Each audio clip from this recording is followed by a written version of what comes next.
Shalom Sobat Samas yang setia, kita berjumpa kembali dalam Renungan Samas pada hari ini. Semoga semuanya dalam keadaan damai dan sejahtera dari Tuhan. Sebelum kita membaca dan merenungkan firman Tuhan, mari kita berdoa bersama. Ya Tuhan, kami bersyukur dan berterima kasih untuk keberadaan kami sampai dengan hari ini.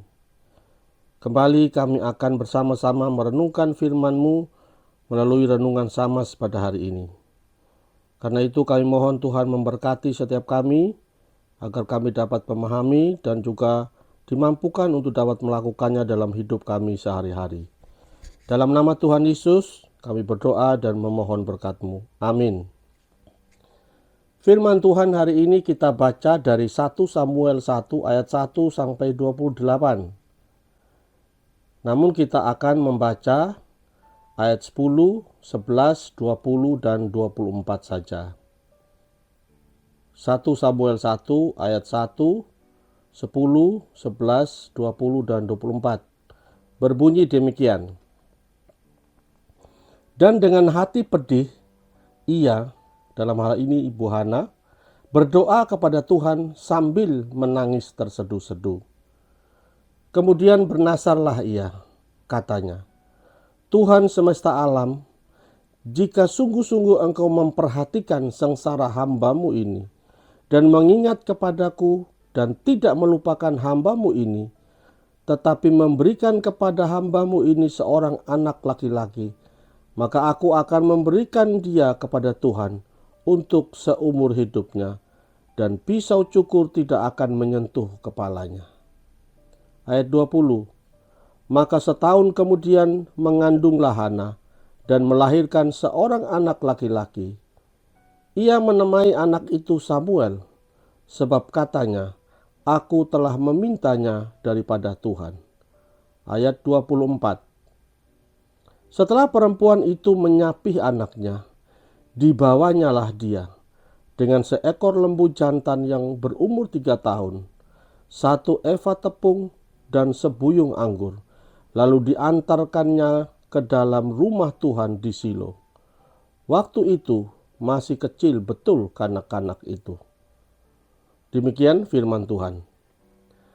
Sobat Samas yang terkasih, dari bacaan kita tadi kita mengetahui tentang seorang tokoh bernama Hana yang mengalami suatu pergumulan yang berat dalam keluarganya karena ia selalu dihina oleh madunya yang bernama Penina. Walaupun Elkana suaminya menghibur dan memberinya pengertian, tetapi tetap saja Ibu Hana harus mencari jalan keluar dari masalah yang dihadapinya. Karena ia mungkin tidak tahan terhadap penghinaan dan gunjingan lingkungan sekitarnya. Apalagi budaya Israel pada waktu itu memandang bahwa seorang wanita yang mandul sebagai wanita yang dikutuk banyak dosa dan label-label lainnya. Itulah yang membuat Hana sedih dan mungkin merasa ia tidak berharga dan tidak sempurna sebagai seorang wanita. Bagaimana Ibu Hana menghadapi hal ini? Inilah yang perlu kita pelajari dari tokoh ini. Dalam menghadapi pergumulannya, ia belajar mengandalkan Tuhan. Dia memilih untuk mengandalkan Tuhan di dalam doa yang sangat mengharukan di dalam bait Allah. Karena Imam Eli sendiri pun mengira ia sedang mabuk atau gila. Setelah Hana menjelaskan pergumulannya kepada Imam Eli, barulah Imam Eli percaya dan paham dan memberkatinya. Ini mengajarkan pentingnya mempercayakan hidup kita kepada Tuhan, sumber pertolongan dan kekuatan kita. Dalam menghadapi kesulitan hidup, kita dipanggil untuk tidak hanya mengandalkan orang-orang terdekat sekalipun, apalagi mengandalkan kekuatan kita sendiri. Alkitab mengajar kita untuk mencari pertolongan dan dukungan dari Tuhan. Kasih-Nya tak terbatas.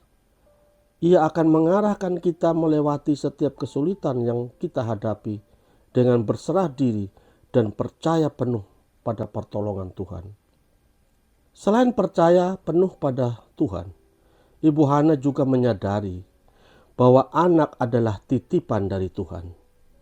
Dengan iman ia bernasar untuk menyerahkan anaknya sebagai pelayan Tuhan seumur hidupnya. Itulah Samuel yang setia melayani Tuhan sampai akhir hidupnya. Ialah sosok yang mengurapi Saul dan Daud menjadi raja Israel yang pertama dan kedua. Sobat Samas yang terkasih, melalui kisah ini kita menangkap suatu pelajaran penting bahwa ketika kita mengalami pergumulan dan bergumul sendiri, maka Tuhan siap menolong kita. Jangan terlalu mengharapkan orang-orang di sekitar kita, karena mereka terbatas. Mereka punya urusannya sendiri. Berharaplah kepada Tuhan yang tidak terbatas dan selalu setia menemani kita. Itulah yang harus kita lakukan. Kepada siapa lagi kalau bukan kepada Tuhan? Saya tidak tahu bagaimana pergumulan kita saat ini. Ketika kita berada dalam pergumulan yang berat, mungkin kita sedang sendirian. Marilah kita datang kepada Tuhan. Dia siap menolong kita.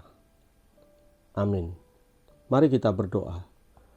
Tuhan, hari ini kami belajar dari seorang tokoh Alkitab bernama Hana.